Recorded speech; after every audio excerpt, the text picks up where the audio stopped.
Thanks so much for being with us here on Atlanta News First Plus. I'm Joy Lim Nakran. Okay, so in case you aren't aware yet, today is Election Day. I want you to be aware because, of course, we want people to participate in their futures here in Atlanta and all across the metro. And I want to let you know also about what we have on our website right now. If you have questions, hopefully we've answered them all or most. And we have this section on our website all about Election Day. And this is meant to basically answer the most frequently asked questions, but this is, a day where several races are going to be decided in 4 of the biggest counties in Atlanta: Fulton, DeKalb, Cobb, and Gwynette. And want to let you know right off the bat that we have tried to compile the answers, everything you need to know about Election Day here on AtlantaNewsFirst.com. If you could see that right here on our website, including how do I see who and what I'm voting for before I actually vote? How do I find where I go to vote? Of course, the answer depends on where you live and what you want to vote for. But, of course, the polls did open earlier this morning at 7 o'clock. And unfortunately, according to our reporters on the scene, it sounds like there's been kind of light participation, but definitely an effort to get more people involved in the local election process. My colleague Rebecca Schramm has more. Turnout is light, but that's to be expected when there are no statewide races on the ballot. Here at this precinct and practically everywhere, there's no wait as voters show up to make their selections. Good morning, how are you? Good morning. Voting at the Buckhead Library precinct is about as easy as it gets on an election day. It was really easy today. It was in and out. Kelly Johnson tells me she jumped on social media as soon as she woke up this morning. I alerted all of my family and friends. It's election day today. Go vote. It's a small one, but it's important. On the ballot in the city of Atlanta, only school board races. Most people don't take these local elections very seriously.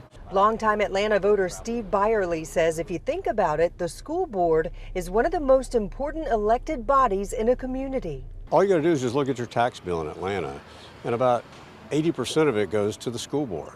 20% goes to the city. And so our votes are critical because these people determine how they're going to spend our tax funds. You can drop your green card over there. Across Georgia, voters are making their selections here in Metro Atlanta, including in Cobb, Fulton, DeKalb, and Gwynette counties. Voters are choosing mayors and city council members. In DeKalb County, they're answering several referendum questions, including whether to approve an equalized homestead option sales tax and a special purpose local option sales tax. Does everything look good on your ballot? Yep. All right, so it's face up, so flip it over. Face up. And as is almost always the case in these off-year elections, a small percentage of voters will make these big local decisions. Thanks for voting. Polls close at 7 o'clock tonight. Remember, this is different than early voting. On this election day, you must show up at your assigned precinct. We'll help you confirm where that is on our Atlanta News First app. In Atlanta, Rebecca Schramm, Atlanta News First. So like Rebecca mentioned, you do need to show up at your assigned precinct. So go to AtlantaNewsFirst.com or sign up for our app. You can see right here. And we're going to, basically if you click around, you follow the leads here, you're going to be able to find where you need to go. See, how do I find where I go to vote?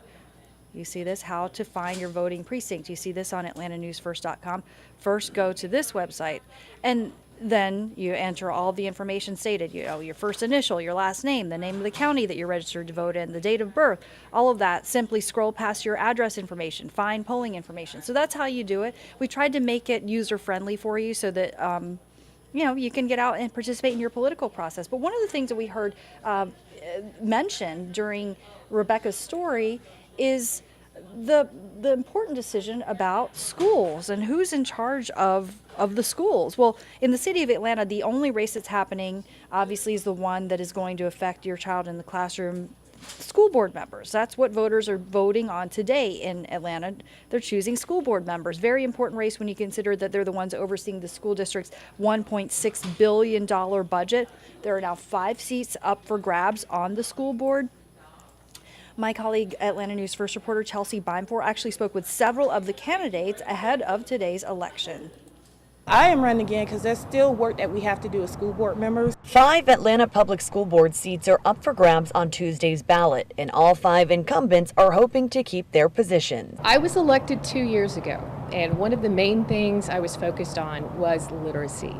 And it takes a little more than 1 year and 10 months, to get some major work through. In 4 of the 5 races, there is a challenger, including in District 3. We spoke with candidate Ken Zeff Monday night via Zoom. The board has 2 responsibilities: hire and fire the superintendent and approve a budget. And I think in both cases, the board has lost its way. Zeff is a former superintendent of Fulton County Schools and is focused on improving leadership at the top. District 9 candidate Nkoyo Effiong Lewis says she wants to help design a school system that works for every child. It was my goal to make sure that we have an equitable school system that delivers excellence, so that no matter where a child lives, no matter their race, their place, or their ability, they get access to an excellent education. Whoever is elected Tuesday will be part of the team that oversees 50,000 students, allocates a $1.6 billion budget, and selects a new superintendent. We need a leader who understands the governance functions of the board, who understands the budget management and federal budget management specifically, and the compliance that it's going to take to ensure that our district is moving forward in a healthy manner. Chelsea Bime for Atlanta News First. And our thanks to Chelsea for that report. Okay, I again just want to emphasize: go to AtlantaNewsFirst.com or download our free app if you want to see where you should go vote for your precinct. But I also want to let you know about some other top stories that we're following as well. So really, quite a scare near a college campus this morning. There was a shooting near Georgia Gwynette College in Lawrenceville. They posted about it on social media just before 5:30 this morning, and saying that they actually issued a soft lockdown due to a possible shooter near the campus, and they had advised people in that area to, find a safe place. They said that the alert was sent out to students, and it has since been lifted, thankfully.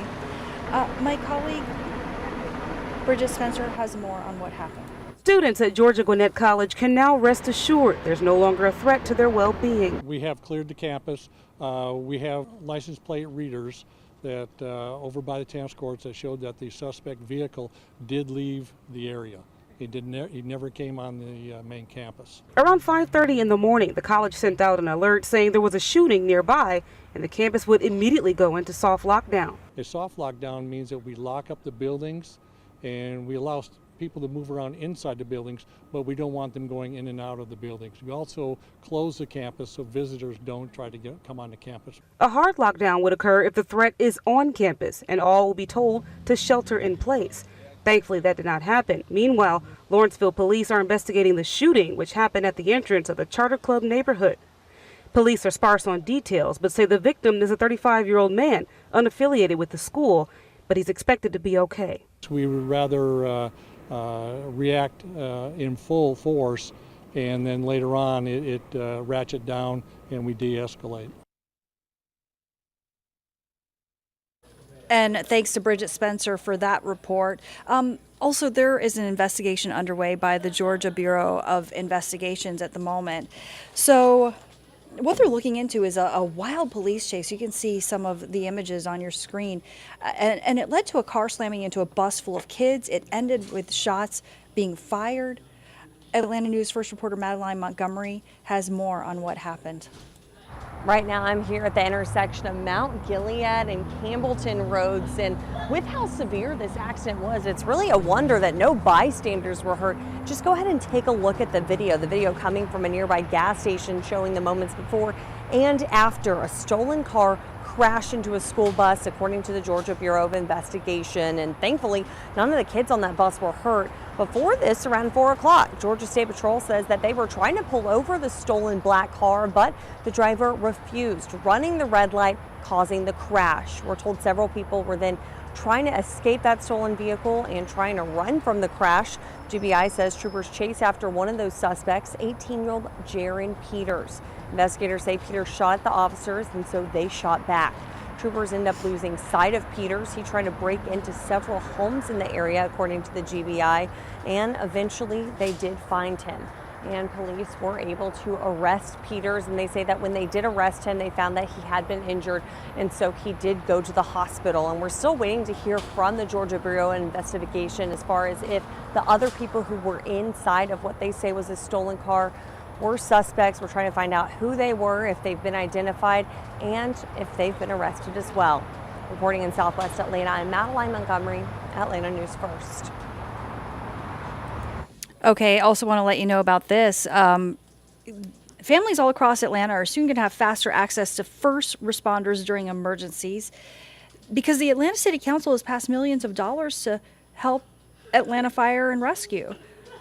The council approved this resolution yesterday calling for $18.2 million in new equipment, including purchasing 8 fire trucks. It comes after 3 fire stations were closed down because of a shortage of equipment last month. Of course, it's a story we're going to continue to follow. But thanks so much for joining us on Atlanta News First Plus. And if you're watching us via our streams, I'm guessing you've probably downloaded our free Atlanta News First app, but if you haven't done so, it's not too late. Perfect day to do that. Remember to get out and vote. And of course, again, we have all the information on atlantanewsfirst.com so you can find the polling place near you. Thank you. Take care.